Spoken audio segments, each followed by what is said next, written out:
তোমার সাথে আমার আশাটাই ভুল হয়েছে, তুমি তো আমার টিম মেম্বারই না। ঋতু তুই কি শুরু করলি এগুলা?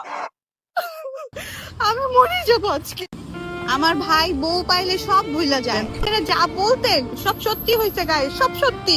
ঠিক আপনি করছেন, সমস্যা নেই, মানুষ মাত্রই ভুল, বাট তারপর আমার নিজের কাছে বন্ধুরা এবার নুসরাত জাহান অন্তরা একই বললেন ঋতু হোসেনকে, যে ঋতু হোসেন লাইভে এসে কান্না করে বলতেছেন যে আমি আজকে মরেই যাব, আমি আর এই দুনিয়াতে থাকবো না। তো বন্ধুরা কি হয়ে গেল ঋতু ও অন্তরার মাঝে তা সবকিছুই জানতে পারবেন আজকের এই ছোট্ট ভিডিওর মাধ্যমে।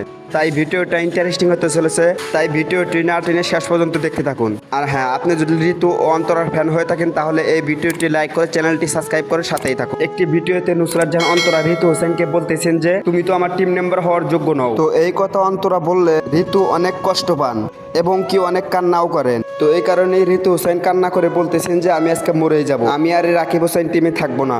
তো বন্ধুরা আপনারা তো জানেন যে রাকিব হোসেন টিমে ঋতু ছাড়া একদমই অসৎ, এটা রাকিব হোসেন খুব ভালোভাবেই জানেন। তাহলে নুসরাত জাহান অন্তরার এই কথা বলা কি ঠিক হয়েছে না ঠিক হয়নি তা আপনারা কমেন্ট বক্সে জানাতে ভুলবেন না। আর হ্যাঁ, এই সব কিছুই বিস্তারিত আপডেট জানতে চাইলে আমাদের এই চ্যানেলটি সাবস্ক্রাইব করে রাখতে পারেন, কেন নয় রাকিব হোসেন টিমের সকল বিস্তারিত আপডেট সবার আগে আমরা এই চ্যানেলের মাধ্যমে দিয়ে থাকি।